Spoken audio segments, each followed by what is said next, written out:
কতজন পাস করে বের হবো বা কতজন পাস করব বা কেউ আদৌ পাস করবো কিনা এটা তো আসলে আমাদের যারা মানে শিক্ষার্থী আছে তারা ভোটাররা বলতে পারবেন। আমাদের কাজ হচ্ছে আমাদের পিছনের যে স্বচ্ছতার সহিত আমাদের রাজনৈতিক ইতিহাসকে তাদের সামনে তুলে ধরা। দেখেন এখানে হচ্ছে এটা আসলে মানে প্রত্যেকের তো কিছু প্রলোভন কেন্দ্রে কিছু আলাপ তো থাকে। তো এই প্রলোভন যদি কেউ দেয় কিংবা এখানে এর পিছনে অনেক ধরনের সামাজিক বিভিন্ন কার্যক্রম, যার অনেক টাকা আছে সে সামাজিক কার্যক্রম অনেক মানে ব্যাপকভাবে করছে, তখন এটা একটা কাইন্ড অফ টোপ। কারণ হচ্ছে সে মনে করে যে এই যদি ক্ষমতায় আসে মানে নির্বাচিত হয় তখন সে আমার জন্য এই ফ্যাসিলিটিসগুলো আমাকে দিবে। অথচ রাজনৈতিক দলগুলোর কাজ হচ্ছে ফ্যাসিলিটিস দেওয়া না, রাজনৈতিক দলগুলোর কাজ হচ্ছে মানে সংকটগুলোকে তুলে ধরা, প্রশাসন সেগুলোকে হ্যান্ডেল করা। হ্যাঁ, তারা হয়তো পারে যে কোনো ধরনের কোনো স্পন্সর নিয়ে দেওয়া, কিন্তু সংগঠন নিজের পক্ষ থেকে প্রশাসনের যেখানে মানে কাজ করা দরকার তাদের দায়িত্বগুলো যদি রাজনৈতিক দলগুলো করে দেয়, তখন এতে প্রশাসনের প্রতি শিক্ষার্থীদের কিংবা যারা অধীনস্থ আছে তাদের সেই বিশ্বাসটা হারিয়ে যায়, এটা চলে যায়। এবং ওই যে পিছনে যে 15 বছর যেই উদ্দেশ্যে মানে ছাত্রলীগের মানে তল্পা বাহক যেভাবে মানে যে সিস্টেমটা গড়ে উঠেছে সেই সিস্টেমটা আবার গড়ে ওঠার সম্ভাবনা তৈরি হয়। আমরা চাই না যে এমন কোনো ধরনের মানে টোপ দেওয়ার মতো কিংবা কোনো ধরনের মানে তাদের প্রলোভন দেওয়ার মতো কোনো একটা পরিবেশ কেউ তৈরি করুক, কিংবা সে কোনো একটা স্বেচ্ছাসেবা করে কিংবা সমাজসেবা করে কাউকে তার প্রতি আকৃষ্ট করে নেক। এতে যেই সৎ তার বা যে এই জায়গায় আসার মতো যোগ্য তার সম্ভাবনাগুলো নষ্ট হয়ে যায়। তা আমরা চাই না এমন একটা কালচার আবার পুনরায় ফিরে আসুক। আমরা এখন পর্যন্ত যেটুকু দেখেছি তারা বলে আসতেছে যে তারা পিছনের ইতিহাসকে সম্পূর্ণ পাল্টে দিবে। বাকি হ্যাঁ, যেটা বললাম যে 2-3টা কার্যক্রম আমরা দেখেছি যে এখানে তারা আরো একটু বোল্ড যদি অ্যাকশন রাখতে পারতেন তাহলে আমরা তো আরো বেশি মানে আশান্বিত হতাম।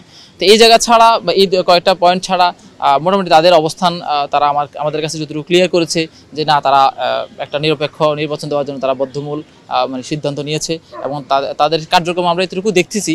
বাকি এটাকে আরও যদি বোল্ড হিসাবে যদি সামনে আসা যায় এবং নীতিমালাগুলো বা আচরণবিধিগুলোকে আরও কঠোরভাবে বাস্তবায়ন করা যেতে পারে এবং করতে পারে তারা, তাহলে তারা আমাদের যে কাঙ্ক্ষিত সব মানে যেমন আমরা ডাকসু দেখতে চাচ্ছি সেমন ডাকসু বাস্তবায়ন হবে। আমরা যেদিন আমরা মনোনয়নপত্র জমা দিতে যাই, আমরা সচেতন শিক্ষার্থী সংসদ প্যানেলে আমরা সবাই একসাথে ছিলাম। আমরা বলেছিলাম যে বিশ্ববিদ্যালয়ে একটা স্বায়ত্তশাসিত পাওয়ার রয়েছে এবং ইউজিসি কিংবা রাষ্ট্র কর্তৃক তাদেরকে সেই যে তাদের যে ক্ষমতায় সে ক্ষমতা এক্সিকিউট করার মতো স্বাধীনতা রয়েছে। তো আমরা বলেছিলাম যে আপনারা আপনাদের এই ক্ষমতা বলে, এই স্বায়ত্তশাসিত পাওয়ার বলে যেন কেউ কোনো ধরনের হস্তক্ষেপ না করতে পারে, আপনারা সেইভাবে আপনাদের ক্ষমতাগুলো এক্সিকিউট করেন। আইন বাস্তবায়ন করার ক্ষেত্রে, আইনের প্রয়োগের ক্ষেত্রে আপনারা সেই জায়গাটা এনশিওর করেন, যাতে করে কেউ বাহিরের কেউ ভিতরের কেউ আপনাদেরকে কোনো ধরনের চাপের মাধ্যমে ফেলে দিয়ে আপনাদের সিদ্ধান্ত ক্ষেত্রে কোনো ধরনের কোনো প্রভাবিত না করতে পারে, আপনারা সেই জায়গাতেই স্ট্রং রাখেন। আমরা তাদেরকে বলেছি।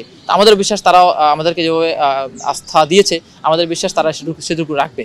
কতজন পাস করে বের হবো বা কতজন পাস করব বা কেউ আদৌ পাস করবো কিনা এটা তো আসলে আমাদের যারা মানে শিক্ষার্থী আছে তারা ভোটাররা বলতে পারবেন। আমাদের কাজ হচ্ছে আমাদের পিছনের যে স্বচ্ছতার সহিত আমাদের রাজনৈতিক ইতিহাসকে তাদের সামনে তুলে ধরা। ইসলামী ছাত্র বাংলাদেশ যে তাদের মানে যে বিগত 10-12 বছর যে ক্যাম্পাসে একেবারে প্রকাশ্যে কাজ করে আসতেছে, এই কাজের যে ধারাবাহিকতা তারা সবাই জানে যে আমরা কেমন ধরনের কাজ করি এবং আমরা কোনো ধরনের সহিংসতামূলক কাজ করি না, আমরা কোনো ধরনের কোনো রাজনৈতিক অস্থিতিশীলতা তৈরির জন্য কাজ করি না, আমরা কোনো ধরনের পেশিশক্তি ব্যবহারের জন্য কাজ করি না। আমরা একটা আদর্শবাহী দল যারা স্বচ্ছতা, নৈতিকতা এবং দক্ষতা ভিত্তিক রাজনীতি করে।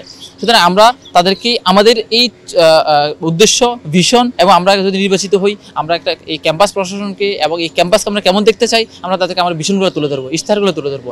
তারা আমাদের পিছনের কর্মকাণ্ড দেখে এবং আমাদের ইশতেহারকে দেখে তারা সিদ্ধান্ত গ্রহণ করবে। এখন তো আসলে বলতে পারছি না যে আমাদেরকে কতজন বিজয়ী হবে বা আমাদেরকে তারা কতজনকে বিজয়ী করবে। এটা ইনশাল্লাহ 9 তারিখে সন্ধ্যায় ইনশাল্লাহ জানা যাবে।